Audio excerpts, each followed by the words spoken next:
नमस्कार, मैं संजीव चंदन। स्वागत है आपका स्त्री काल में। हमारे साथ हैं आज हमारे एपिसोड हर स्टोरी हर पावर का जो ये एपिसोड है उसकी मेहमान हैं रिजवाना परवीन। रिजवाना परवीन कई मने हालांकि कला ही है इनका क्षेत्र, लेकिन डायमेंशंस जो हैं बहुत विस्तृत है। आप थिएटर एक्टर हैं, बात करेंगे इनसे थिएटर के बारे में। आप जो है क्लासिकल म्यूजिक सिंगर भी हैं और कथक डांसर भी हैं। तो ये इसलिए मैंने कहा कि डायमेंशंस कई, और खास करके जो इनका जॉनर है वो है ध्रुपद गायकी।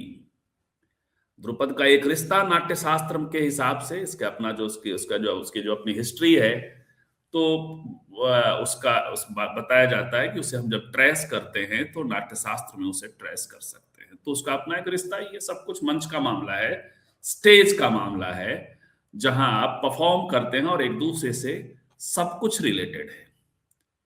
लाइफ भी परफॉर्मेंस का एक प्रसंग होता है, नाटक है। और जब लड़कियां इस दिशा में आती हैं, जब मंच पे आती हैं, जब थिएटर से जुड़ती हैं, जब गायन से जुड़ती हैं, जब कथक करना चाहती हैं, तब क्या मुश्किलें होती हैं और क्या मदद होती है समाज से और परिवार से। समझेंगे, संघर्ष भी, सहायता भी, सहयोग भी होता है, साथ साथ होता है। और खासकर रिजवाना के उर्दू नाम से स्पष्ट है कि आप का जो मुस्लिम समाज से आती हैं, तो मुस्लिम समाज का भी और मुस्लिम परिवार का भी, माँ पिताजी की भी कैसी भूमिका रही है, सब कुछ हम समझेंगे। लेकिन इन सब के पहले रिजवाना ध्रुपद की कुछ पंक्तियां ही इनसे लेंगे, और मतलब शास्त्रीय संगीत के दूसरे आगे और बात करेंगे। तो कुछ और सुनना चाहेंगी मनोरमा तो बिल्कुल सुनेंगे। उस्ताद बहाउद्दीन इनका डागर, उनकी शिष्या हैं। और शुरुआत करते हैं हम लोग। सबसे पहले रिजवाना, आपका स्वागत है। मनोरमा जी हमारे साथ हैं। मनोरमा जी, आपका भी बहुत बहुत स्वागत है। शुक्रिया। तो एक वेलकम रिजवाना जी। एक राग से परिचित कराइए हमारे दर्शकों को, जो म्यूजिक समझते हैं उनके लिए भी है, जो नहीं समझते हैं उनके लिए भी, और फिर हम लोग आगे बढ़ेंगे। अब थोड़ा दरभंगा से उसका कनेक्शन जो है, वो भी बिहार के दरभंगा से भी कनेक्शन है। हालांकि आप मुगल सराय से है ना। अब मैंने देखा आपके फेसबुक में आपने मुगल सराय ही लिखा है, जो दीन दयाल उपाध्याय नगर जो नया बना है, आपने वो नहीं लिखा है। अभी भी मुगल सराय से ही आ रही हैं आप। शहर का नाम शायद नहीं बदला है, प्लेटफॉर्म का नाम बदला। तो मुझे बचपन से ही वहाँ पली बड़ी हो, तो मुझे बहुत दिल के करीब है मेरे। तो मैं चाहती नहीं थी कि नाम बदले, और बदल दिया गया। लेकिन बल्कि हम लोग भी पुरानी वैसे ही लोगों में से हैं जो बिल्कुल नहीं चाहते थे, और मैं भी मुगल सराय ही बोलती हूँ। इसलिए मुझे अच्छा लगा कि आपने अभी तक मुगल सराय ही लिख रखा है। जी एक सुबह के वक्त का राग है, राग भैरवी। उस पे हमारे उस्ताद ने एक बंदिश सिखाई थी। इसके आगे और सीखना बाकी है। इसकी जो सीखने की पद्धति है वो कभी मतलब शिष्य के लिए खत्म ही नहीं होती। तो हर चीज, हर रोज नई चीजें बताते हैं उस्ताद। हर बार जब जाते हैं तो अच्छा ये रह गया, ये सीखना है। तो राग भैरवी से एक बंदिश जो है सुनाते हैं आपको। जी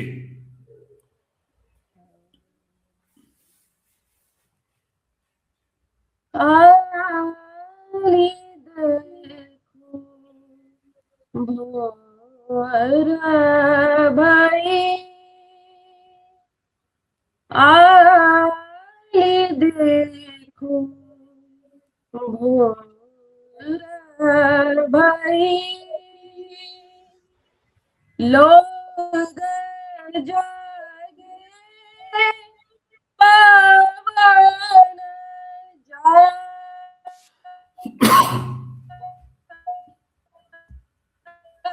जागे गा गा तेरा यारी देखो भोरा भाई।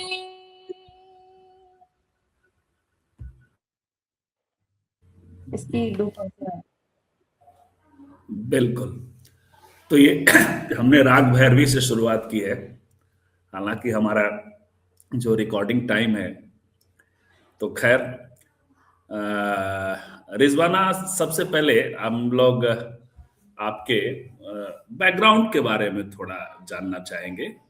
माँ पिताजी, आप मुगल सराय से मनोरमा जी ने बताया, लेकिन माँ पिताजी, भाई बहन, और उनका सहयोग कितना, आपने जब इस दिशा में अपना करियर चुना तो उनकी क्या भूमिका रही? दरअसल पिताजी रेलवे की नौकरी करते थे छोटी सी, और माँ हाउसवाइफ रही। तो हम लोगों के घर में बहुत ज़्यादा कला को लेकर के रुझान बहुत कम रहा है। सिंपल पढ़ाई लिखाई कर लो, ग्रेजुएशन तक कर लो, ठीक है, और शादी वादी कर लो, इस तरह का माहौल हमेशा था। तो मेरा भाई जो था वो बहुत अच्छा पेंटर था, तो उन्होंने काशी विद्यापीठ से अपना पोस्ट ग्रेजुएशन किया। तो मेरे अंदर भी ये देखते-देखते हुआ कि यार मुझे भी आर्ट फील्ड में जाना है। अब कैसे जाना है, क्या करना है, वो पता नहीं था। तो मतलब गायकी का शौक मुझे बचपन से था कि अ, सीखना है। तो मुसलमान जाति में थोड़ा-सा गाना बजाना या नाचना उन लोगों को अच्छा नहीं लगता है। होने को तो दुनिया में बहुत कुछ चीज़ें होती हैं, बाकी पुराने इतिहास में अगर जाएँ तो बहुत सारे पीर फ़कीर रहे हैं, जो गाते थे, नाचते थे, गायकी को, मौसीकी को आगे बढ़ाया उन्होंने। तो इस लिहाज से फिर हमने सोचा कि ठीक है, अभी नहीं सिखा रहे तो कोई बात नहीं, देखते हैं, फिलहाल पढ़ाई को अपनी पूरी करते हैं। तो 12वीं तक वहीं सरकारी स्कूल में ही पढ़े हैं। तो उसकी फ़ीस बड़ी सस्ती होती थी, क्योंकि उस समय बहुत थोड़ी गरीबी हालात थे घर के। तो बहुत फ़ीस जैसे ₹25 महीने के लगते थे, और हालाँकि पढ़ने में दिल बिल्कुल नहीं लगता था, लेकिन अब वो चाहते थे कि कुछ कर लो जीवन में ताकि अपने पैर पे खड़ी हो पाओ। और माँ का भी काफ़ी सहयोग रहा है। माँ जो है हमेशा अटेंटिव रहती थी इस मसले में कि बच्चे भूखे ना सो जाएँ या फिर गंदे कपड़े पहन के ना जाएँ स्कूल, और सबके साथ कंफर्टेबल जैसा फ़ील करें वो स्कूल में या घर में। और इक्वलिटी भी उन्होंने अच्छी खासी मेंटेन की मेरे साथ भी। ऐसा नहीं था कि भाई है तो उसको ज़्यादा खाना खिला देंगे, मुझे कम खिलाएँगे, ऐसा कुछ नहीं था। बराबर से मैं वो मेरी भी चिंता करती थी। फिर स्कूल खत्म होने के बाद फिर मुझे ऐसा लगने लगा कि अब लाइफ स्टक हो गया है, क्योंकि अब ग्रेजुएशन करना मुश्किल हो रहा था, क्योंकि सब लोग मुस्लिम घरों में तो ऐसा होता है कि लड़की की शादी जल्दी करा दो अगर वक्त हो चुका है उसका। तो इस चीज़ से बहुत लेकिन परेशान हो गए थे हम। लेकिन पिताजी रेलवे सर्विस में थे, तो ऐसी क्या मुफलिसी थी? कहने का है ये कि जैसे कि खानदान वाले जो भी हैं तो वो चाहते थे कि अरे आप क्या करेंगे लड़की को पढ़ा करके, थोड़ी ना अभी इनसे अ, काम किस तरह कर लेंगे आप, फिर तो जा करके इसको चूल्हा चौका ही करना है, क्या ज़रूरत है अभी, तो पैसा वेस्ट चला जाएगा आपका। अब्बा चाहते थे हमारे कि अ, पढ़े लिखे या फिर टीचर बन जाए, कम से कम ऐसा सेफ प्रोफ़ेशन रहेगा तो कम से कम सेफ रहेगी लड़की। लेकिन इस तरह की बातचीत जब घर में होने लगी तो हम परेशान हो गए कि अच्छा क्या करें? अब्बा से बात करने की कोशिश किए तो अब्बा उस समय काफ़ी बिज़ी रहते थे। ओवर टाइम करते थे, तो उनसे बात हो ही नहीं पाती थी। और जब वो घर आते थे तो काफ़ी लेट हो चुका होता था, या तो फिर आप सुबह उठिए उनसे बात करने के लिए, तो गुस्से वाले भी थे, अब उनसे बात करना मुश्किल होता था। तो जो भी इन्फॉर्मेशन है वो अम्मी के ही ज़रिए से पहुँचाया जाता था आगे। अब अम्मी हमारी क्या करते हैं, थोड़ा-सा सोशली भी दबाव में थीं, दादी थीं उस समय ज़िंदा हमारी, वो भी कहती थीं कि अरे यार! मत पढ़ाओ लड़की को आगे। तो हमारे अंदर ज़िद थी कि नहीं, अब चाहे जैसे भी पढ़ें, पढ़ना है। तो उसी दौरान हमने फैसला किया कि अब घर छोड़ देंगे। ये बहुत ही बचकाना हरकत थी मेरी, घर छोड़ देने वाली। मुझे ये नहीं पता था कि आगे क्या होगा, कैसे होगा, कितनी जल्दी हो पाएगा, और घर वालों की बिना मर्ज़ी के घर छोड़ देना, तो अपने आप में एक अजीब-सा क्राइम है। मुझे ऐसा घर वालों के साथ नहीं करना चाहिए था, घर वाले मेरे लिए बहुत परेशान हुए थे, लेकिन कि अपने आगे उस समय कुछ समझ में नहीं आ रहा था। तो हमने उन्हें एक चिट्ठी लिखी थी और एक ये लिखा कितने था कि हम कितनी उम्र थी तब आपकी? 18-19 साल। 18-19 साल। जी। हाँ, तो फिर बताइए ये प्रसंग डेयरिंग तो है और चुनौती लेने वाला इस तरह का तो है, और बिल्कुल हम इसके बारे में सुनना चाहेंगे आपसे। अभी भले आप रिग्रेट करें लेकिन शेप तो किया है। इस तरह के आपके इस स्वभाव ने आपको आगे आकार दिया है। ये तो तय रूप में हाँ, आप भी नहीं, मानती होंगी। हर कोई ऐसा नहीं कर हाँ, पाता, हर लड़की ऐसा नहीं कर पाती है। जी, जी। उस समय ये हिम्मत कहाँ से आई थी वो हमको खुद अंदाज़ा लगाना मेरे लिए मुश्किल है। रिस्क आज भी लेते हैं हम, तो वो जो है वो अलग, मतलब कहेंगे कि हर उम्र का जो रिस्क होता है वो अलग-अलग तरीके का होता चला जाता है। रिज़वाना, एक तो ये भी अपने कि मैं तो उस समाज को जानती हूँ, बल्कि मुगल सराय का वो रेलवे कॉलोनी भी मैं देख रही हूँ, स्कूल भी देख रही हूँ मैं। मैं बनारस में पढ़ी हूँ, तो वो इलाका है जो मेरा देखा होगा। लेकिन फिर भी जैसे ज़्यादातर इल्ज़ाम ये लगता था कि अगर इस उम्र की लड़की भाग रही है तो किसी लड़के के साथ ही उसका कोई कनेक्शन होगा। ये वाला भी कि बहुत कम लोग इसको असेस कर पाते होंगे कि वो कुछ बनने के लिए घर से भाग सकती है, या अपने किसी करियर हाँ, उसके लिए। तो आपका ये वाला कैसा रहा? क्योंकि बहुत ज़्यादा स्टिग्मा लगता है और पेरेंट्स सबसे ज़्यादा उस वक़्त जो है इसी चीज़ से डरते थे कि लड़की भाग गई मतलब बहुत ही, मतलब मर जाए, पूरा खानदान जाके मर जाए, इस टाइप का। क्योंकि हमारे भी आस-पास में कुछ ऐसी घटनाएँ हुई थी, उसके बाद किस तरह से सोशली उस फैमिली को झेलना पड़ा था, वो अब मैं फिर से याद कर पा रही हूँ आपके इस ज़िक्र से। हाँ, इस तरह के प्रसंग काफ़ी बने थे कि रिज़वाना अगर गई है तो हो सकता है, ज़्यादातर इस तरह के किस्से तो मशहूर होते हैं कि लड़के के साथ ही भागी है। और हमने रिज़वाना को वहाँ देखा है, माँग में सिंदूर डाले घूम रही थी किसी लड़के के साथ। तो हमें तो सुन के बड़ा मज़ा आता था, हम कहा अच्छा ये भी था, बढ़िया। सिंदूर सिंदूर का तो मतलब ये कि आपको मानकर चला जा रहा था कि आप किसी हिंदू लड़के के साथ गई हैं, या सिंदूर मुस्लिम लड़की महिलाएं भी लगाती थी वहां? कहानियाँ अलग-अलग तरह की, कभी किसी लड़के के साथ कहीं देखी गई है, कभी कहीं देखी गई है, इस तरह की कहानियाँ अलग-अलग। तो जब बहरहाल आप सुनते ये थे तो बताइए हमें कि बड़ी आप गईं, कैसे, क्यों गईं और मतलब कब कैसे लौट कर आई? घर में फिर कैसे वेलकम हुआ, कैसे एडजस्ट की? ये वाला प्रसंग ज़रूर बताइए अच्छे से। एक चिट्ठी वाला बता देते, चिट्ठी वाला थोड़ा इंटरेस्टिंग है। वो ये कि अपने घर वालों को बाकायदा हमने अच्छा-सा मज़मून बना कर के लिखा था कि देखिए आप हमारी चिंता मत कीजिए, हम जहाँ भी जा रहे हैं सुरक्षित जगह जा रहे हैं और कुछ करने के लिए जा रहे हैं। भरोसा बनाए रखिएगा। आपके खाने की बहुत याद आएगी। ऐसा लिख कर के अम्मी के सिरहाने छोड़ कर के निकल गए थे। तो फिर 2-3 साल बाद हमारे अंदर हिम्मत आई तो हमने पहला फ़ोन किया अम्मी को, तो अम्मी बहुत रोने लगी। कहीं कि हमें पता ही नहीं चला कि तुम ज़िंदा भी हो कि नहीं। तो उस समय थोड़ा इमोशनल भी हुए, लेकिन कि फिर भी दृढ़ इच्छा थी कि नहीं, अभी नहीं, वक़्त नहीं आया अभी घर वापस जाने का। अपने मन को मारो फिलहाल। अभी चले गए तो फिर से सब कुछ अ, छूट जाएगा पीछे। तो ये तो आपने तय मैंने किया था कैसे किया? कैसे, कहाँ, मतलब कहाँ आपको क्या जाना, क्यों, मतलब क्यों ये निर्णय लिया, क्या बनने के लिए, मतलब ये क्या, थोड़ा सा वो भी बताइए। बिल्कुल। और कैसे मैनेज डायरेक्शन किया? डायरेक्शन क्या था आपका, और फिर हाँ मैनेज कैसे किया। दरअसल 50% कहेंगे कि अंधेरे में थी।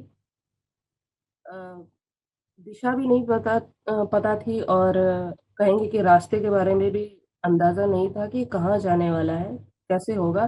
बस ऐसा लग रहा था कि मुझे उस जंजाल से निकलना है जो कि स्त्रियों को फँसा देता है, एक तरह का ऐसा है। शादी करना बुरा नहीं है। अ, उससे शादी के सिस्टम से मेरी लड़ाई नहीं है। आप जो है अधिकारों के जिस तरह से आप जब बाँटते हैं, तो आप बराबर तरीके से आप समझिए कि वो भी एक इंसान है। माँ के पेट से जब बच्चा पैदा हो जाता है, वहाँ से उसकी जब समझदार हो जाता है, पल-बढ़ करके मतलब कहेंगे टीन एज तक पहुँच जाता है, तो उसकी ज़िंदगी है अपनी, उसका अपना एक विज़न है। तो ऐसा हर बच्चे के साथ होना चाहिए। हम आज भी यही सोचते हैं, और इससे कोई जाति धर्म का कोई लेना-देना नहीं है। हम मनुष्य के बारे में, इंसान के बारे में बात कर रहे हैं। अब उसको जीने दीजिए अपने हिसाब से। अब वो सोच सकता है, अपने हिसाब से खा सकता है, रह सकता है, कुछ भी कर सकता है वो। आपने उस उतना काबिल तो उसे बना ही दिया है। इस वजह से एक मोटिवेशन था कि हाँ, पता नहीं कैसा बनेगा, लेकिन बनेगा, ये जानते थे। पढ़ना पड़ेगा, कैसे पढ़ना पड़ेगा, नौकरी करनी पड़ेगी, कब तक करनी पड़ेगी मालूम नहीं, पढ़ने का मौका मिलेगा भी कि नहीं मिलेगा, कि किराया ही देते-देते ज़िंदगी गुज़र जाएगी।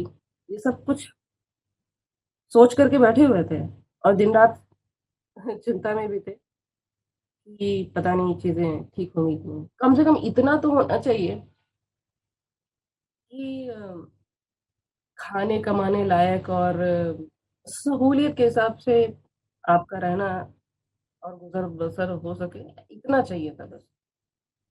आज भी यही सोचते हैं कि समय जो है और परिस्थितियाँ इतना दें कि जिसमें आसानी से हम जी सकें बस।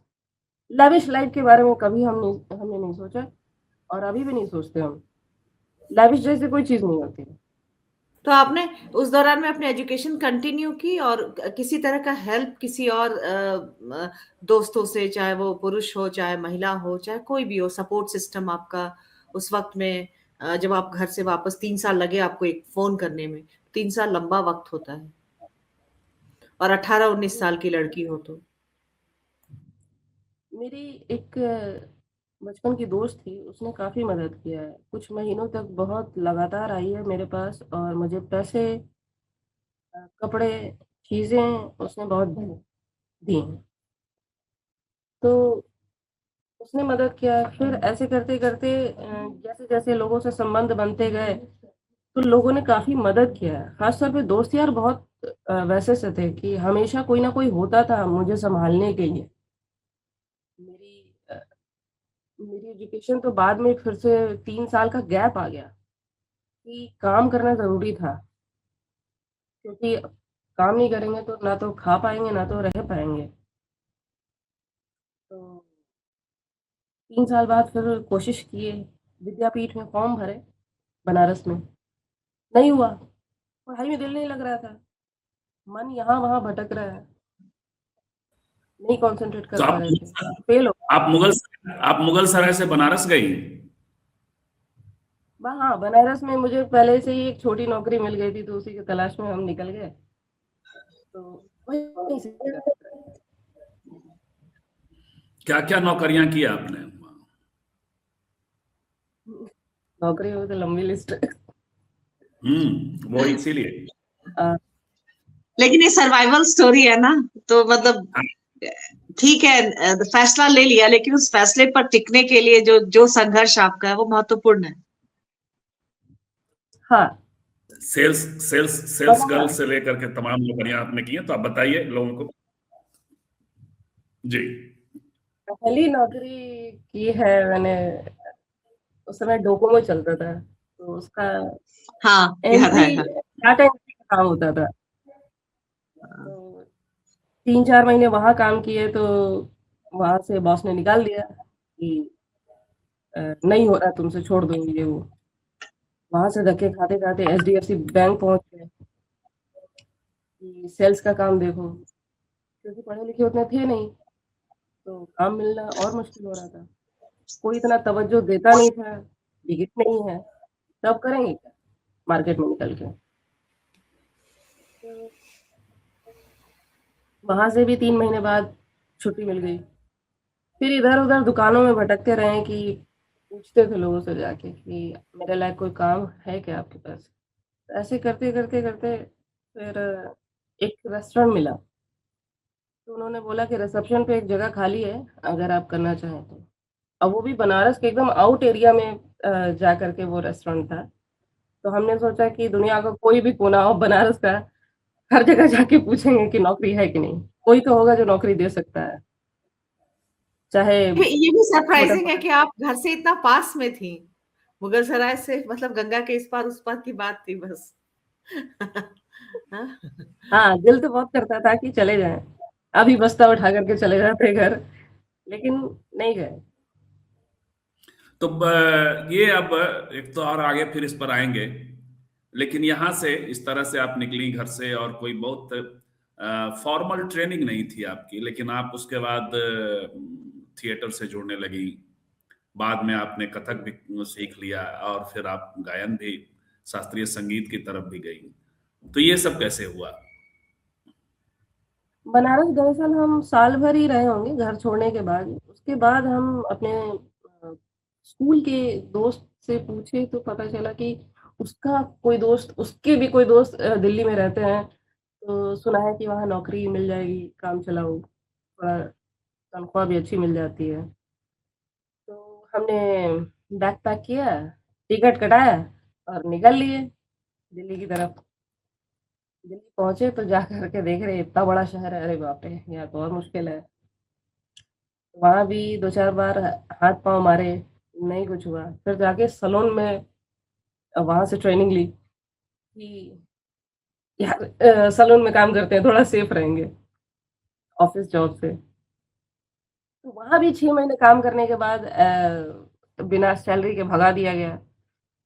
तो इतना मुश्किल था वो समय मेरे लिए, तो फिर हिम्मत करके फिर से हमने वहीं पे फिर नौकरी का इरादा छोड़ दिया कुछ महीने। दोस्तों ने मदद की, हॉस्टल-वॉस्टल दिला दिया हमको, पैसे-वैसे वही देते थे और उन्होंने बोला कि रिज़वाना एक काम करो, अपनी पढ़ाई पूरी करो पहले, इन चक्करों में मत पड़ो पहले। तो फिर उन्होंने पैसा-वैसा दिया, तो हम ग्रेजुएशन का फॉर्म भरे थे। तो फर्स्ट ईयर में बड़ा डर था कि पढ़ पाएँगे कि नहीं पढ़ पाएँगे। किया, मेहनत किया, मेरी एक दोस्त आती थी घर, तो वहीं से लिया था दोस्ती हो गई आपने? थी मेरी। क्या लिया था आपने? मतलब स्ट्रीम कौन सा लिया था ग्रेजुएशन के लिए? आर्ट्स ही था जिसमें हिंदी था, इंग्लिश था और हिस्ट्री था, अच्छा, पॉलिटिकल साइंस था। जी। तो तो इंग्लिश दिल्ली यूनिवर्सिटी में या क्या हाँ, डीयू में ही डीयू में? ओपन नहीं था। हम्म। तो बेचारी वो घर आती थी मुझे पढ़ाने के लिए इंग्लिश, कि किसी तरह से पास हो जाए रिज़वाना, क्योंकि कंपल्सरी था इंग्लिश लेना। तो फिर वैसे हुआ, फिर बीच में काम ढूँढना शुरू किया तो फिर स्टारबक्स में काम करने लगे। स्टारबक्स से साल भर काम करने के बाद कोफ्त होने लगा कि इतना पंक्चुअल होने के बावजूद भी 10,000 सैलरी है तो उसमें गुज़ारा नहीं हो पा रहा था। हमने सब कुछ छोड़ दिया और हमने सोचा कि अब ढाबा खोलते हैं। तो अब्बा से 50,000 हमने माँगे उधार। हम कहे ल पैसा दे दीजिए हमें 50,000, आपका एहसान ज़िंदगी भर, ये ड्रामा इस तरह का करते थे हम, बातों वाला कि पैसे दे दीजिए और हम आपको लौटा देंगे। तो अब्बा सोचते होंगे अरे क्या है, रख ले जा, मत लौटा, ज़रूरत नहीं। तो 50,000 लेकर के बर्तन भांडे खरीदे और वहाँ से फिर टिफ़िन सर्विस जो है स्टार्ट किया, 4 साल किया वो। तो धीरे-धीरे करते-करते उसका सेटअप भी ठीक किया कि लोग बैठ कर के वहाँ खा सकें। और हमें बनाना आता था सिर्फ़ और सिर्फ़ दाल-चावल, रोटी और एक आलू की भुजिया बनाने आती थी और कुछ नहीं आता था। सब उसी रेस्टोरेंट में बैठ कर के हम बनाना सीखे। उस समय तो यूट्यूब का इतना चलन भी नहीं था कि हमको दिमाग में आए कि यूट्यूब पे देख कर के रेसिपी सीख लें। तो एक आंटी आपका जब रहती वो थी उसी ढाबा गली। आपका जब वो ढाबा चल गया तो आप उसके ट्रैप में नहीं फंसी कि मतलब चल गया है तो अब इसी को चलाते हैं?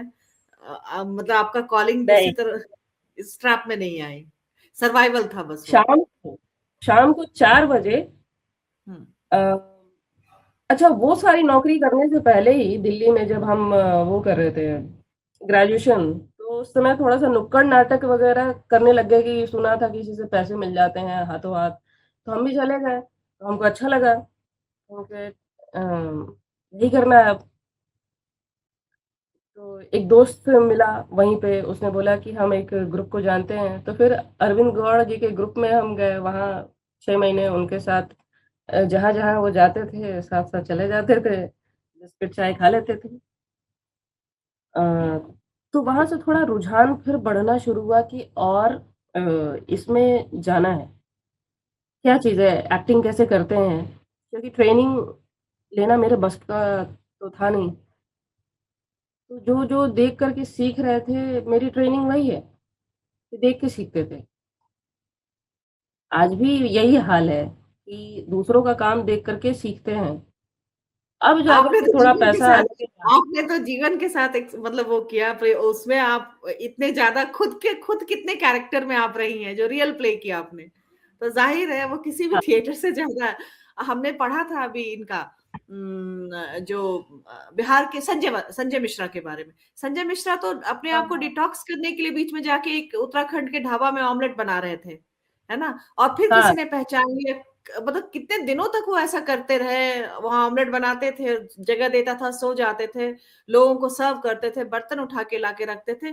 फिर तब किसी ने पहचान लिया कि तो ये तो संजय मिश्रा है, तो जाकर के फिर उसके बाद, लेकिन वो गुमनाम और ये, क्योंकि एक कलाकार के अंदर की जो चीज होती है उसको वापस फिर से हासिल करने के लिए, तो जी।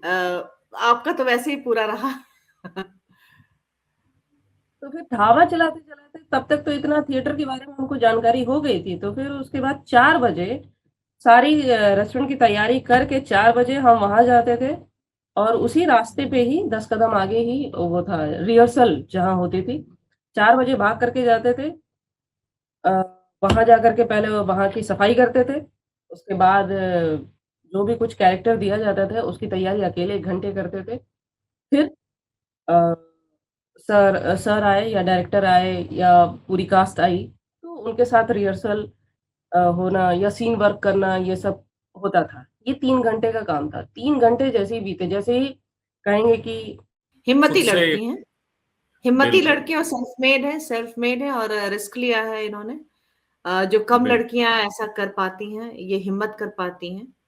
और मेरे ख्याल से इसी इसी में ये नहीं कहें, मतलब अभी भले वो रिग्रेट करी हो पेरेंट्स के हिसाब से, लेकिन आप देखेंगे जो सेल्फ डिस्कवरी है इसी दौरान में है। और बहुत सारी लड़कियां इसलिए जो जो पुरुषों को ये हासिल है कि घर छोड़ के कभी भी निकल सकते हैं, आप समझ सकते हैं कितनी लड़कियों के लिए ये कितना बड़ा। और सबसे बड़ी चीज उनकी जो वो आती है इसके बीच में, जो हिंसक उन पर जो यौनिक हमला जो भी कह लीजिए, या उसको लेकर के जो चीजें, आखिर उसी के प्रोटेक्शन के लिए पूरी दुनिया, घर परिवार समाज जो है महिलाओं की मोबिलिटी को प्रभावित करता है, कंट्रोल करने की कोशिश करता है कि मतलब वो बिल्कुल। कहाँ रहेंगी, किसके साथ रहेंगी, रात कैसे बीतेगी टाइप की जो बातें होती हैं, और ये लड़कियों को रोकता है। तो ये तो है, जिस और सहजता वो से पुरुषों को। मतलब एक तरह से जी। कोई फॉर्मल ट्रेनिंग नहीं, लेकिन रिजवाना ने जो है हाँ, हाँ। सीखा है, जीवन से सीखा और स्थितियों जीवन से से। सीखा। तो ये एक बड़ी बात है। ये उनके कुछ इस पर बात करेंगे हम लोग। तो वैसे भी लेकिन वो किसने कहा है, हाँ, किसने कहा है कि हम लोग सब जो है वो अपना पार्ट ही प्ले करते हैं इस दुनिया में, तो अभिनय अभिनय तो सभी करते हैं। और एक फेमस डायलॉग भी है, बाबू मोशाय हम लोग रंगमंच की कठपुतलियां हैं और अपना अपना, लेकिन तो उसमें जो जीवन के साथ जितना जीवन का अनुभव जिसका जितना होगा, तो उसके अंदर उतनी डेप्थ होगी, उसके अभिनय में, उसकी समझ में, उन सब में बहुत डेप्थ होगी। तो ये जरूरी होता है, और एक तरह का शार्पनेस देता है, एक तरह की गहराई देता है, दोनों चीज देता है। बिल्कुल तो जीवन से जी रिजवाना, तो अभी आपके पीछे में हम लोग बात कर रहे थे कि आपने स्थितियों से सीखा है और कोई बहुत फॉर्मल ट्रेनिंग कम से कम थिएटर का तो नहीं ही है, एक्टिंग का नहीं, कि उस तरह से नहीं ली थी, जुड़ी और सीखते चली गई। उसके बाद आप तो थोड़ा सा हम आप एक दो तस्वीरें हमारे हमारे पास आपकी दो चार, तो उस पर बात करते हैं, समझते हैं कि कौन कौन से प्लेज हैं वो और कहाँ की तस्वीरें हैं। हालांकि आप बहुत सोशल मीडिया पे भी बहुत एक्टिव नहीं है, और इन दिनों आप एक शो के लिए लखनऊ में हैं, तो इस बीच हम लोग बात कर रहे हैं, तो खैर तो उस पर बात करेंगे। और फिर आगे आपके दूसरी विधाएं जिसकी थोड़ी फॉर्मल ट्रेनिंग भी आपने ली है। शुरुआत हमने आपके क्लासिकल गीत से किया था। ये किसी प्ले का ही हाँ, ये फोटो है वहाँ की, स्टूडियो सफदर की है। सफदर हाशमी जी जो है, उनके स्टूडियो का है। यहाँ पे सिटिंग बहुत कम लोगों की है, तो लेकिन ऑडियंस बहुत अच्छी आती है यहाँ पे, और सारे लोग नीचे ऐसे सीढ़ियों पे बैठते हैं। ये नाटक है नन्ही जान, इस्मत चुगताई की कहानी है। इसके डायरेक्टर राजेश तिवारी जी दिल्ली में हैं, उन्होंने इसे निर्देशित किया। ये भी राजेश तिवारी जी का ही नाटक है। ये कौन सा नाटक है ये गालिब कौन सा? का शो किया था उन्होंने। अच्छा गालिब आगे टाइटल हम भूल गए, थोड़ा सा और भी था। तो उर्दू अकेडमी की तरफ से हर साल उर्दू प्ले होता था, तो एक गालिब ये उनका शो हुआ था। अच्छा, तो ये है। और ये है अमृतलाल नागर की कहानी, ये कोठे वालियां का है। इसमें प्रतिभा हाँ। नागर का रोल किया है मैंने। ये कोठे ये वालियां भी एक तरह से, डायरेक्टर नहीं का है, राजेश तिवारी जी का है। जी एक तरह से उनका एक खासकर रिसर्च वर्क है कहिए, और के स्टडी जैसा भी वो एक कोठे वालियां उनका। तो जी कई सारी चीजें अमृतलाल नागर ने उनके थोड़ा अलग रचनाकार वो रहे हैं। ये बिहार ये फिलहाल कर्नाटक का फोटो है। ये अम्बा, कौन? हाँ, ये वाइट ये बैकग्राउंड है जिसका पूरा। जी। तो ये भी फिलहाल इसी को लेकर लखनऊ में फिलहाल हम आए हुए हैं। तो अभी अच्छा, ये पृथ्वी कौन थिएटर सा में अभी नाटक है? 28 तारीख को मंचन होने जा रहा है ये। कौन सा नाटक है ये? इसका अम्बा है, और एरिस्टोफेनीज का ये नॉवेल का है, जिसको अतुल अच्छा कुमार जी ने डायरेक्ट किया है।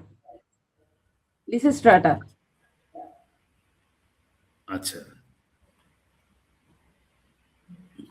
वो कहानी।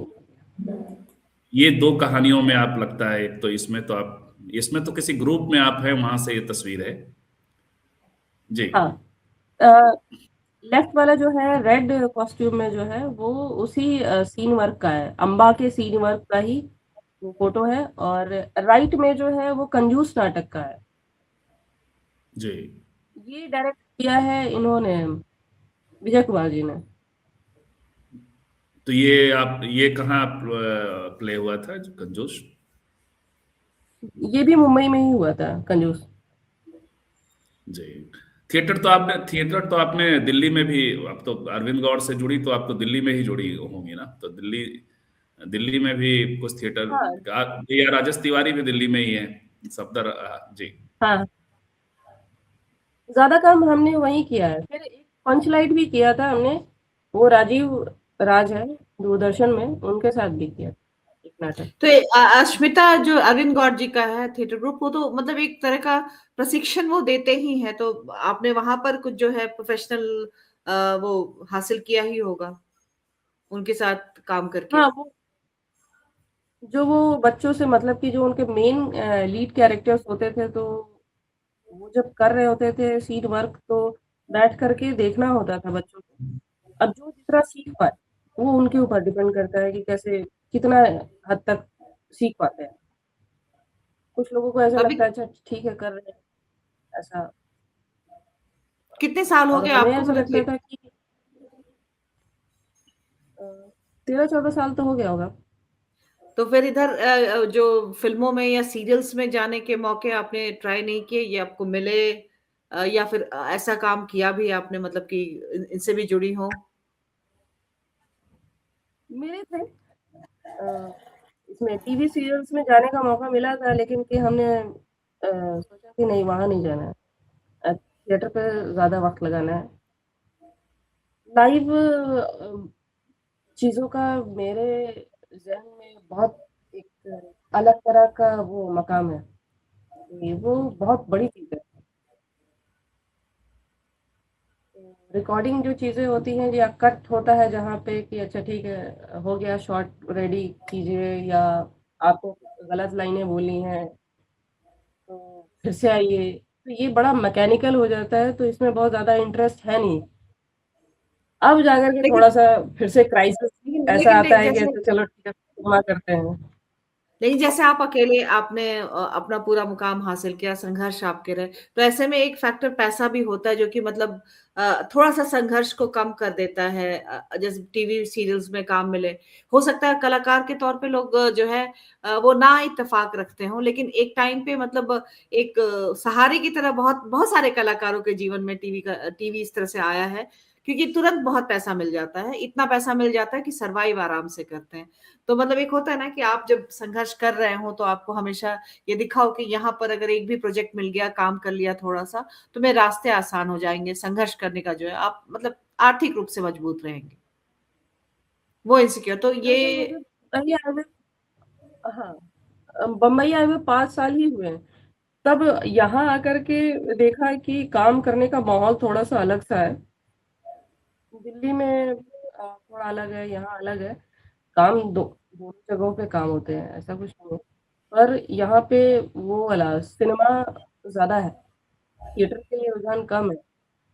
और यहाँ पे जो लोग थिएटर करते हैं या तो फिर एलीट थिएटर जो कर रहे हैं, या तो फिर वहाँ लोग भाग के जाते हैं, उनके प्रति अट्रैक्शन जो होता है वहाँ अलग होता है। एक-आध अगर सेलिब्रिटीज़ वगैरह अगर आपके प्ले में है, तो उसके प्रति रुझान बदल जाता है। लेकिन दिल्ली में ऐसा नहीं होता है। हुँ। दिल्ली में नया कलाकार भी जब आता है, सीखता है, या एनएसडी पास आउट हो या ना हो, तो उसको तवज्जो मिलता है बराबर का। वो किसी भी ऑडिटोरियम में करे, चाहे दिल्ली के श्रीराम सेंटर में करे, कामानी में करे, मुक्तधारा में करे, या फिर त्रिवेणी में करे, तो बराबर सा देखा जाता है। पर यहाँ ऐसा थोड़ा-सा वो क्लास सिस्टम है। लेकिन वहाँ दोनों जगह पे फर्क ये है कि आप मुंबई में या महाराष्ट्र में उसमें थोड़ा फाइनेंशियल एलिमेंट बेहतर होता है, नाटक जिन्हें करना है या जिन्हें डायरेक्शन की तरफ जाना है, और यहाँ दिल्ली में अप्रिसिएशन लेवल ज्यादा ये होता है। लेकिन नहीं, आपका संघर्ष, आर्थिक संघर्ष जी, जारी रहा और आप दूसरी विधाओं की तरफ भी, कहाँ कथक सीखा और फिर कैसे ये गायन का जो आपका क्लासिकल गायन है? इन और आपको दोनों पृथ्वी विधाओं को थिएटर के सीखने साथ भी कुछ के तस्वीरें पीछे देखी, तो मतलब सच्चाई आप था। बॉम्बे में जी। जी।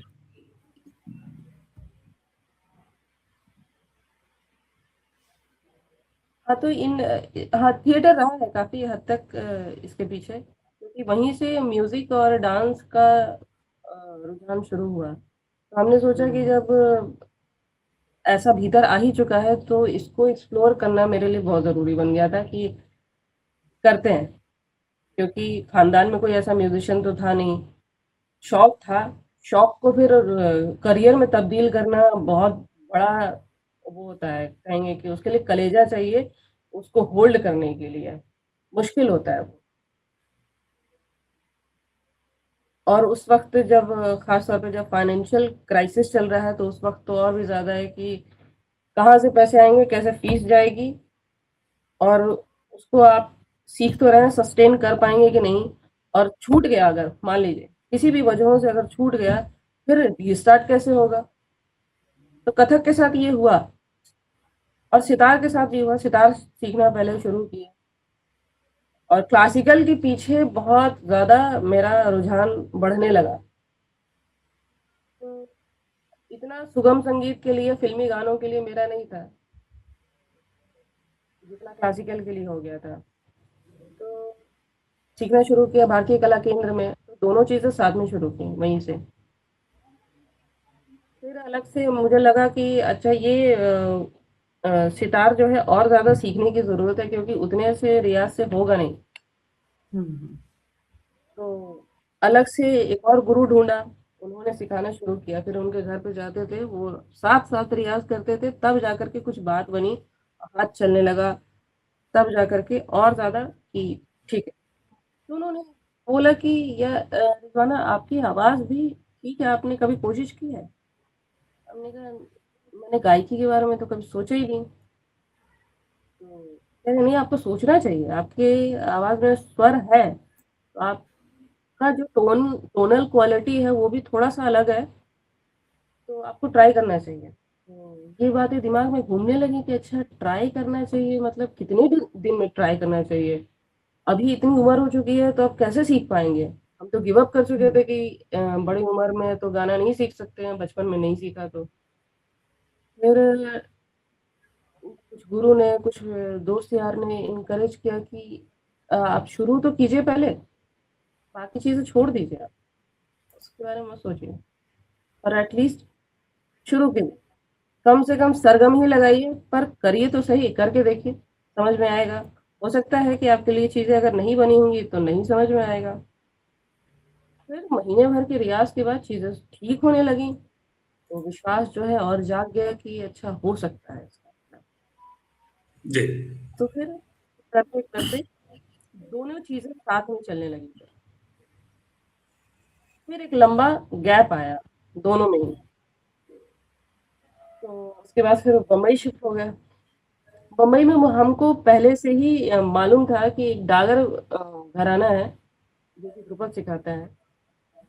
वहाँ पे बच्चे जाते हैं, रह सकते हैं, खा सकते हैं, क्योंकि उनके यहाँ परंपरा रही है कि उनके बड़े गुरुओं ने कभी पैसा लिया ही नहीं शागिर्दों से। तो उसी परंपरा को भाउद्दीन जी भी कंटिन्यू कर रहे हैं कि वो किसी बच्चे से फीस नहीं लेते। अच्छा, वो भाउदीन है, मैंने पढ़ा, वो स्पेल गलत किया था, ठीक है जी। अच्छा हुआ करेक्ट किया आप। भाउद्दीन डागर है। जी।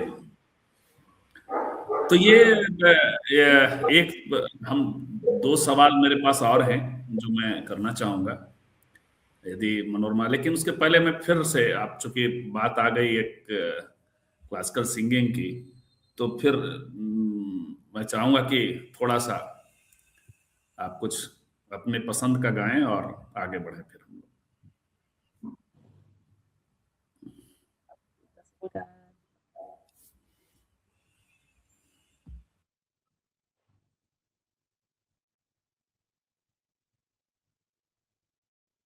ये है मनोरमा जी की वर्सेटाइल, संघर्ष का आयाम और हासिल दोनों रिजवाना का वर्सेटाइल है। जी। एक जहन में अभी फिलहाल तो एक गजल आ रही है, वो अब इजाजत दे तो सुना देते हैं। बिल्कुल बिल्कुल, इजाजत नहीं, गुजारिश है। शुक्रिया। कहाँ हो तुम चले आओ, मोहब्बत का तकाज़ा, कहाँ हो तुम चले आओ, मोहब्बत का तकाज़ा, हमें दुनिया से घबराके तुम्हें दिल ने पुकारा, कहाँ हो तुम, चले आओ, मोहब्बत ने पुकारा है।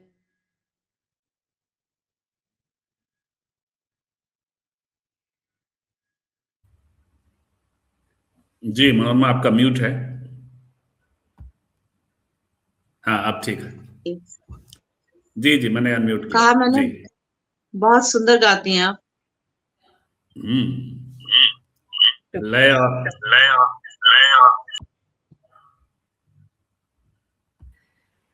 मेरे कई बार आना जाना लगा रहता है। मुझे एक पुराना गाना भी याद आया आपके इस गीत से। कहाँ जाते हो, रुक जाओ, तुम्हें मेरी कसम देखो। ये दूल्हा बिकता एक फिल्म थी, राज बब्बर की, उस फिल्म का गाना है। अच्छा अच्छा। तो हाँ, तो मिलता हुआ सा, या हो सकता है उसी से इंस्पायर्ड हो, इस उससे इंस्पायर्ड हो वो, ऐसा होता था। आपको आपकी कुछ तस्वीरें संजीव जी जो सवाल पूछ रहे हैं वो है बीच में, बस एक ये सवाल छोटा सा ले लीजिए। पृथ्वी थिएटर के साथ भी आपकी तस्वीरें देखी, तो फिर आपका एसोसिएशन मुंबई में क्या पृथ्वी थिएटर्स के थिएटर से भी है? वहां भी काम करने का अनुभव आपको? वहां तो सेलिब्रिटीज लोग भी नाटक करते हैं या थिएटर से जुड़े हुए हैं। हाँ फिलहाल हाँ, अभी कुमुद मिश्रा जी के ग्रुप से डी फॉर ड्रामा से अभी फिलहाल जुड़ी हुई हूँ, और उन्हीं का नाटक अभी चल रहा है, तो जगह जगह पे जा रहे हैं, फिलहाल तो नाटक कर रहे हैं। हाँ हाँ तो पृथ्वी थिएटर में उनका अक्सर शोज वगैरह लगता रहता है। तो अभी डी फॉर हम्म ड्रामा की तरफ से अभी फेस्टिवल होने जा रहा है, जो हम्म डी फॉर ड्रामा के ही सारे नाटक होंगे उसमें, तो वो शायद हम्म मार्च में होगा, अभी आने वाले मार्च में। तो हम्म। मुंबई में आप फिर मुंबई में भी आपका फाइनेंशियल संघर्ष तो जारी होगा, या ये थिएटर और इससे कुछ हासिल होता है आर्थिक रूप से भी? थोड़ा मिला जुला करके है कि कभी किसी को कुछ सिखा देते हैं तो उससे थोड़ी फीस आ जाती है। कुछ अब्बू अभी भी किसी पैसा भेजते हैं मेरे मना करने के बावजूद भी, तो उनको ऐसा लगता है मेरी बेटी का हिस्सा है, मैं उनके पास जाना चाहिए। हालांकि रिटायर हो अच्छा, चुके हैं कोई लेकिन फिर भी कोई, पैसा कोई भेजते हैं। ऑनलाइन क्लासेस वगैरह या ड्रामा स्कूल्स वगैरह में कहीं पढ़ा रही हैं या? हाँ, घर पे भी आते हैं 2-3 लोग गाना अच्छा। सीखने के लिए, और कथक क्लास भी बच्चों को अलग से करने जाते हैं। वो जो गुरु जी जो हमारी कथक सिखाती हैं, तो उनके पास जो जूनियर स्टूडेंट आते हैं, वो बोलती हैं कि रिज़वाना तुम सिखा दो, तो तुम्हारी भी थोड़ी मदद रिजवाना, हो जाएगी। ऐसे मिला जुला करके चल रहा है। थिएटर सहित कला जो है रिजवाना लोगों को मुक्त करता है। आपसे एक सवाल ये कि कितना आप जो ये कला जगत है उसको मुक्त होते हुए, मुक्ति का मतलब है कि जो मानस बना हुआ है समाज का, उससे मुक्त समाज आपको वहां दिखाई पड़ता है जेंडर के स्तर पे। और दिल्ली तथा मुंबई में, दोनों में क्या फर्क है? मुगल सराय से लेकर के ये अब वो भी एक छोटा शहर, फिर ये मतलब बनारस, तो क्या फर्क है? कितना आप उसको पाती हैं कि जेंडर के लिहाज से या अन्य मसलों पे भी, कास्ट भी, रिलीजन भी, कितना मुक्त करता है, कितना मुक्त माहौल है?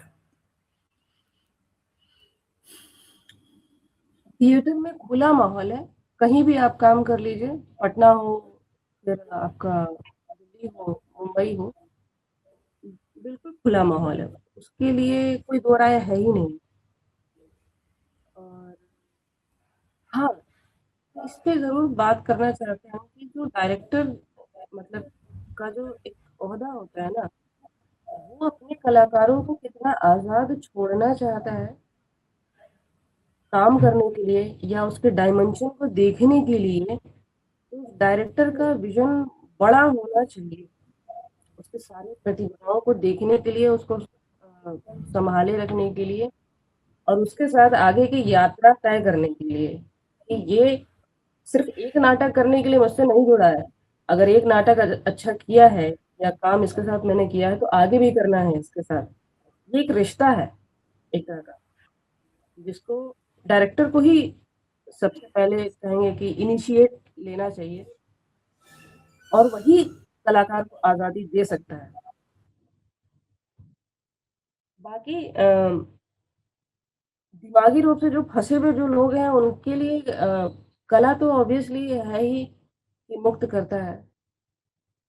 थिएटर ख़ास तौर पे ऐसा है कि इंसान तो जो जकड़ा हुआ है भीतर से उसको बाहर खुलने में काफ़ी मदद करता है थिएटर।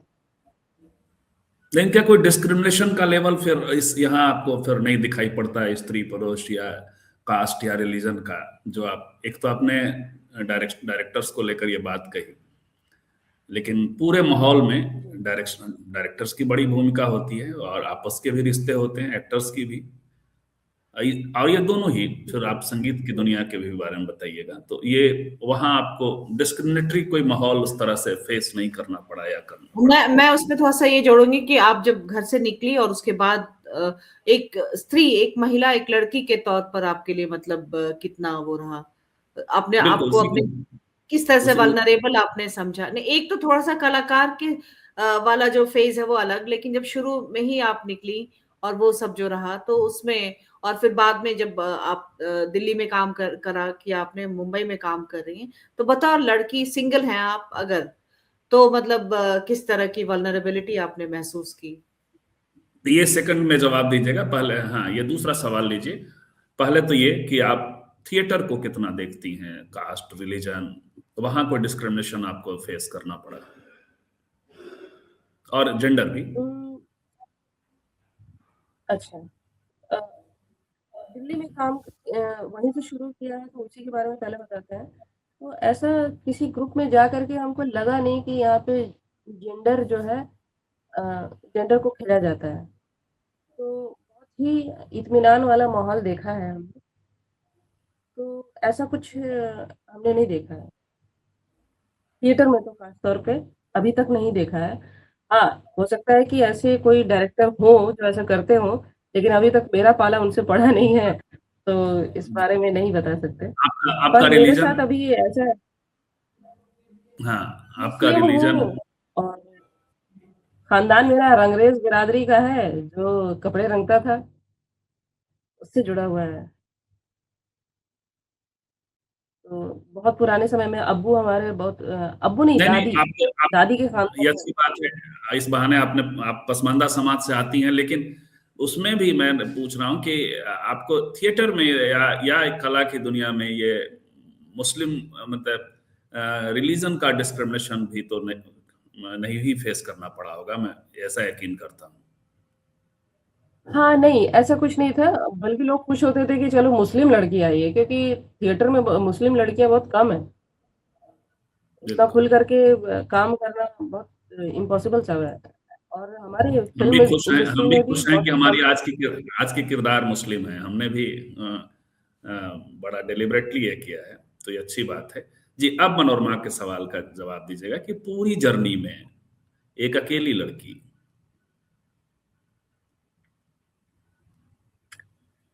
मुश्किल बहुत था, मतलब कहेंगे कि कोई पीड़ा जो होती है, आप कितनी बर्दाश्त कर सकते हैं? हमने सुना है कि जब स्त्री गर्भावस्था में होती है और जब उसको प्रसव पीड़ा होना शुरू होता है, तो हड्डियाँ चटकने जैसी कुछ दर्द होती है। तो ज़िंदगी में नहीं, अकेलेपन का जो 206 दुःख हड्डियां, होता है वो बोलते हैं कि वो पीड़ा किसी और पीड़ा से मुकाबला नहीं कर सकती, मतलब 206 छह हड्डियां के में दर्द के बराबर का वो दर्द होता है। हाँ, तो मेरे साथ भी कुछ ऐसा सा ही रहा है कि इस पीड़ा को हम बर्दाश्त कर रहे थे और नहीं भी कर पा रहे थे। फिर अपने आप को सांत्वना भी देते थे कि कोई नहीं, ये वक़्त गुज़र जाएगा। तो अपने लिए सवाल भी हम ही करते थे और जवाब भी हम ही देते थे खुद को, कि और कितने दिन, और कितने दिन। तो उस तरह का अकेलेपन का रहा है। उस बारे में खुल कर के कहना तो बहुत मुश्किल है मेरे लिए, लेकिन कि मुश्किलात बहुत हैं और बहुत मुश्किल से यहाँ तक पहुँच पाए हैं कि आज काम कर रहे हैं या आपके सामने बैठे हैं, सही सलामत है, सेहतमंद हैं। माँ बाप भी अब अच्छे से पेश आते हैं, तवज्जो देते हैं, बात करते हैं, इज्जत भी देते हैं, पैसा तो देते ही हैं। तो संघर्ष संघर्ष होगा तो मोहब्बत भी होगा।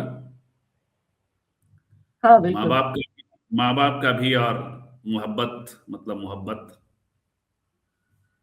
हाँ, जीवन में कई बार प्यार हुए और फिर बात वहां तक पहुंची नहीं, तो फिर छोड़ दिया हमने कि जिस जो जीवन में होगा वो खुद आएगा। हाँ, जिसको नहीं आना आप होगा लाख कोशिश करें, नहीं आएगा। आप मतलब सिंगल हैं अभी, या जी, मतलब अभी है जीवन में, तो अभी शादी की नहीं है, सोच रहे हैं, अभी विचार कर रहे हैं कि शादी कर लेनी चाहिए।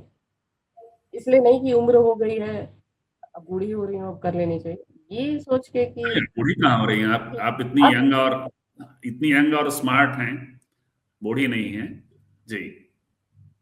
अब बूढ़ी बूढ़ी भी, मैंने उनके लिए भी, जो जिनका ओल्ड एज के लिए भी मेरा कोई ऐसा कमेंट नहीं है। ओल्ड एज भी जीवन है, और स्मार्ट हम सब अब जा रहे हैं, हम सब उधर जा रहे हैं, दाढ़ी हमारी देखिए, तब भी ठीक ही है हम लोग, तो इसलिए वो मसला नहीं रखता है, जीवन मसला रखता है, उम्र जब भी। जी रिजवाना, जी, आपके यहाँ सलमान हम खान और शाहरुख खान अभी एक्टिंग करते हैं। विद्या बालन मुंबई में, बता रहा हूँ, आपके यहाँ मतलब थिएटर में नहीं। विद्या जी, बालन को आप देख रही हैं, तो चीजें अब बदल गई हैं। जी, आप जारी रखें। हाँ, सिनेमा में एक फैक्टर चलता था जो कि इतने उम्र की लड़की हीरोइन है नहीं तो वो कुछ नहीं है, फिर डायरेक्ट माँ के रोल में आएगी, या फिर उसको मना कर दिया जाएगा कि नहीं, आप हीरो की हीरोइन के कैटेगरी में फिट नहीं बैठ रहे हैं या बैठ नहीं है। तो उससे थोड़ी मुक्ति मिली है सिनेमा को। बिल्कुल बिल्कुल। टीवी में भी थोड़ा सा बदलाव हुआ है। मनोरमा, मैंने मोहब्बत की कहानी, मोहब्बत की बात पूछ ली इनसे, बात आई तो आप आपके आपके पास सवाल हो तो। खैर मैंने जवाब नहीं सुना तो मुझे मालूम नहीं हाँ, नहीं, कि लिव इन में है, और इरादा उसको मैरिज मेटेलाइज करने का भी है, हालांकि उसकी भी बहुत जरूरत होती नहीं है, लिव इन में है तो वो सब बात है। जी मैडम, ये मैंने आपको बताया। हाँ, तो मेरे लिए ये कहूंगी कि शादी मेरे लिए अब मसला है ही नहीं। अब इंसान के साथ से बढ़कर के अब मेरे लिए जिंदगी में कुछ बड़ा लगता नहीं है। तो जी शादी एक वो है, कहेंगे कि फाउंडेशन जैसा लगता है कि अरे कहाँ है, करना है, इसलिए। एक नहीं, और एक और बात जो अभी आप लोगों की मुस्लिम लड़कियां थिएटर्स में, लेकिन आप ये कॉन्ट्ररी है कि आप जब फिल्मों की दुनिया को देखते हैं तो फ्रॉम द बिगिनिंग मुसलमान महिलाओं ने, उसमें एलीट घराने की मुसलमान महिलाओं ने भी उनका अप्रतिम योगदान रहा है। और ये एक दूसरी तस्वीर पेश करता है। बेगम पारा जैसी, जिनके पिता उस जमाने में जज हुआ करते थे, दिलीप कुमार के भाई से जिनकी शादी हुई थी। और चाहे आप इनको देख लीजिए, क्या बोलते हैं इनको, सायरा बानो को, इन तमाम लोगों के बैकग्राउंड आप देख लीजिए, चाहे मीना कुमारी, मधुबाला जैसे लोगों को ही देख लीजिए, तो आप सबका बैकग्राउंड देखेंगे तो मुसलमान महिलाओं का भारतीय सिनेमा में जो योगदान है वो बहुत ही बहुत बिल्कुल। बड़ा योगदान है, बहुत बड़ा योगदान है। तो ये है।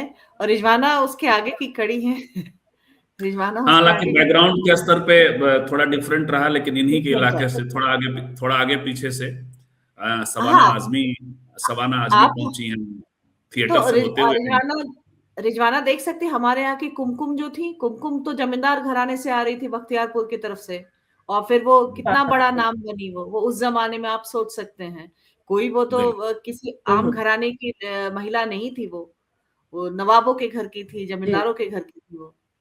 तो इस तो तरह ये से मुसलमान। हम्म। दो सवाल मेरे, और यदि मनोरमा का कोई और सवाल नहीं हो तो आखिरी मेरे कंक्लूडिंग सवाल मैं पूछना चाहता हूँ मनोरमा, यदि जी, कोई और। अब मैं थोड़ा सा और जाए कि आप जब आप रिकनेक्ट हुई परिवार से, और फिर बाकी और अपने शहर से भी रिकनेक्ट हुई कि नहीं, और कैसा रिसेप्शन आज के समय में, और जो आपसे आपसे छोटी जो लड़कियां हैं आपके परिवेश की, खासतौर पर आपकी जान पहचान की, तो उन सब में किस तरह का जो है रिस्पांस आपको लेकर के, और अब क्या मतलब है? लोग समझते हैं कि अब मैं समझदार हो गई हूँ, थोड़ी बड़ी हो गई हूँ और कुछ अनुभव बांटती हूँ एज अ टीचर। तो सुनते हैं लोग, थोड़ा सीरियसली लेने लग गए हैं लोग। नहीं, ये भी लेकिन तो होता है ना कि एक बदलाव ये आता है कि फिर जैसे आप आपका सब कुछ जो है वो देखने के बाद पेरेंट्स पहले से ही साथ देने लग रहे हो, आपने कुछ इस तरह के बदलाव भी देखे या नहीं? जैसे आपके मामले में आपको वो कदम लेना पड़ा, लेकिन अभी हो सकता है कि आपकी जैसी कोई लड़की अगर एस्पायर करे तो पेरेंट्स वहां से ही साथ देना शुरू कर दें। मैं उस तरह के इन सब चीजों के बारे में पूछ रही हूँ। अच्छा, अ, हाँ, मतलब मुझे ऐसा लगता है कि एक जिंदगी मिली है तो उसमें बचे हैं, मान लीजिए इंसान काम करता है अपने करियर में 20 साल, तो वो जो 20 साल कर लेगा ना, उसकी जो संतुष्टि आएगी, चाहे वो जो कुछ भी करना चाहता है, खासतौर पे बच्चे की बात कर रहे हैं, जब वो समझदार हो गया, कुछ करने के लिए कह रहा है, तो वो 20 साल बहुत मायने रखते हैं। और वो ज्यादा नहीं मांग रहा है, कोई अपने करियर में अगर कुछ करना चाह रहा है तो वो ज्यादा नहीं मांग रहा है। हम्म। आदमी बिल्कुल। का एक काम करने का, एक एनर्जी का एक टाइम लेवल लिमिट है। वो की जो एनर्जी है, वो काम करना, अगर जो भी कुछ करना चाहता है इच्छा से अपने, तो उस एनर्जी वाले एज में अगर वो सही काम कर लेगा, तो एक तो शुरुआत जो है वो तो अच्छी कटी ही, और बाद का जो समय कटने वाला है वो भी अच्छा कटेगा। मतलब संतुष्टि में गुजरेगा उसका। वो फ्रस्ट्रेट नहीं होगा, ना ही फ्रस्ट्रेट अपने परिवार को करेगा, ना समाज को करेगा। तो ये चेन टूटेगा, ये चेन तोड़ने ये वाली वो है। मनोरमा आपसे पूछ रही हैं कि कितना टूटा है, खासकर छोटे शहरों में। छोटे शहर। आप भी अपने आसपास के माहौल को एक एग्जांपल दे पा रही हैं, क्योंकि आप घर से वापस जुड़ी हैं। या आपका एग्जाम्पल तो वही वही। दिया जा रहा है या नहीं? अ,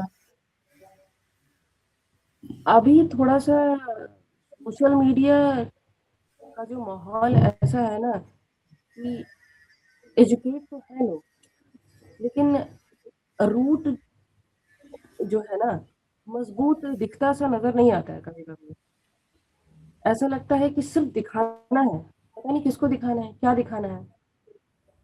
तो एक जो मजबूती होनी चाहिए आपके किसी भी काम में, चीजों में, आपके चरित्र में, आपकी बातचीत में, आपके इंसान होने में, तो वो कमी सी महसूस होती है हमेशा। देखने से ऐसा लगता है, और छोटे शहरों में तो और भी मुश्किल है।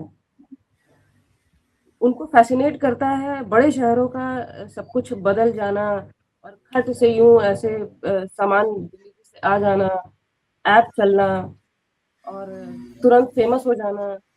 ये सारी चीजें जो है बहुत अनवांटेड तरीके से होती हैं, जिसके अंदर भारीपन बहुत कम हो, मतलब बहुत मुश्किल से आ पाता है।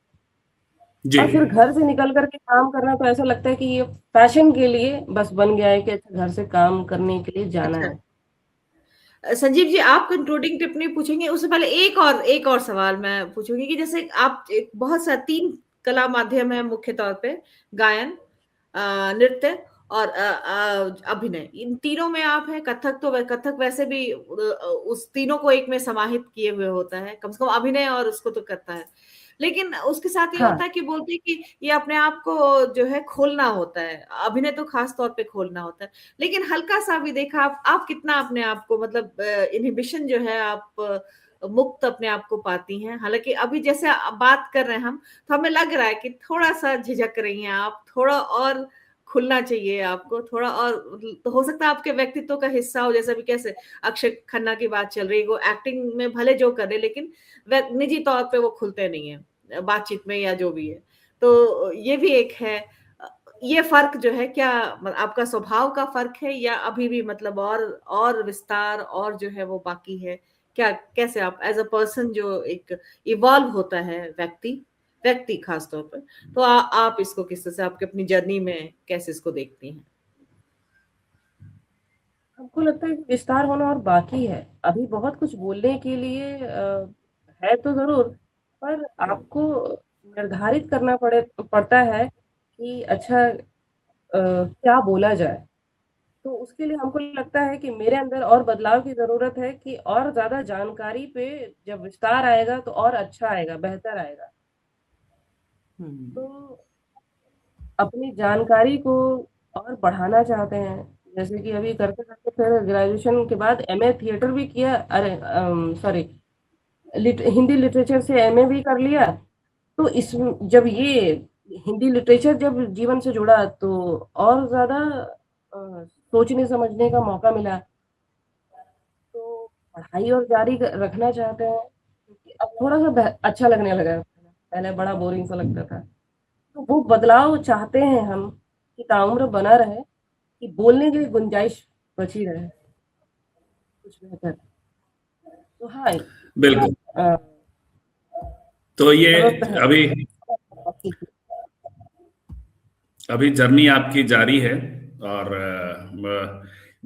दो सवाल। अच्छा, अब आपने कभी कथक का कोई शो भी हुआ है आपका, या किसी शो में कथक में शामिल हुई अभी हूँ?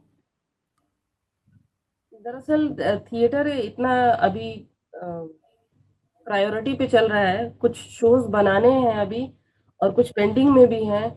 तो उसके लिए पूरा 6 महीना खिंच जाता है। तो कभी-कभी रिहर्सल होता है तो क्लास में मुश्किल होता है जा पाना।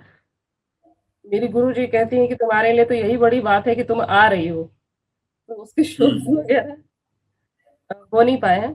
मतलब हमसे भी सीनियर कुछ हैं डांस करने वाले, उन्होंने 2-3 शो किए हैं। हमें अभी करने का मौका नहीं मिला क्योंकि हम कंटिन्यूटी में कभी-कभी नहीं जा पाते हैं, तो छूट जाती हैं, फिर से शुरू करना पड़ता है ज़ीरो से। ऐसा नहीं है कि जहाँ से छोड़ा था फिर से उसको तुरंत कर लेते हैं। अभी भी वैसा ही सब होता है कि मान लीजिए 1 हफ्ते आप गई नहीं, फिर से 1 हफ्ते बाद जाएँगे तो ऐसा लगता है ओह! शरीर में एनर्जी नहीं है, ठीक है, फिर से शुरू करते हैं। तो इस वजह से हमको परफॉर्मेंस का अभी मौका मिला नहीं, लेकिन क्लास जी। के टच में रहते देख हैं, सवाल जाते हैं जब भी मौका मिलता एक सवाल कि आप अपने होने को लेकर के, क्योंकि ये एक लाइफ की जर्नी जर्नी जैसा ही हुआ ना। आप घर छोड़ते हैं तो एक गतिमान यात्रा शुरू हो जाती है। एक है जहाँ खूटा है उसको छोड़ा आपने। तो इस होने को आप अभी कितना संतुष्ट देखती हैं खुद को, कितना उससे, और दूसरा कि आप आगे का हासिल क्या आपको लगता है कि होना चाहिए? है। अब थोड़ा-सा संतुष्ट हैं। पहले मुश्किल लगता था कि जो कर रहे हैं उससे संतुष्ट नहीं है, खुश नहीं है, क्या होना चाहिए ऐसा? तो जो होना चाहिए वो जीवन में ऐड करते चले गए कि जितना अपने बस में हो या आपके अंदर बल हो, उसको तो आप कर ही सकते हैं, ठीक है? तो उसकी गुंजाइश जो है हमेशा बनाए रखिए और अभी भी है ऐसा कि जी। नई-नई चीज़ों को सीखना है, करना है। तो ये है दूसरा रिजवाना। सवाल दूसरा, दूसरा सवाल मैं भूल गई आपने क्या पूछा था? क्या हासिल और आपको लगता है, क्या लक्ष्य, जिसको क्या हासिल आपने तय किया कि ये क्या लक्ष्य है?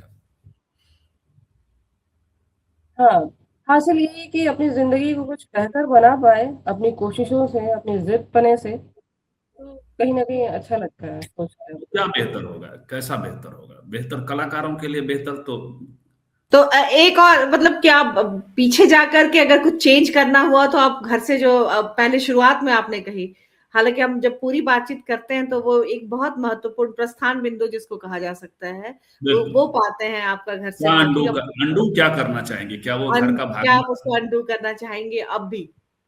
क्या घर का भागना या कोई मोहब्बत जो आपने किया, आपने बीच में आपने बताया कि प्रेम किए मैंने, तो जी। अपने भाई को वापस लाना चाहेंगे, वो बहुत अच्छा इंसान था और वो बहुत शिद्दत के साथ काम करता था, तो उसका शिद्दत देख कर के बहुत खुशी होती थी कि और घर कमाल का छोड़ने को इंसान।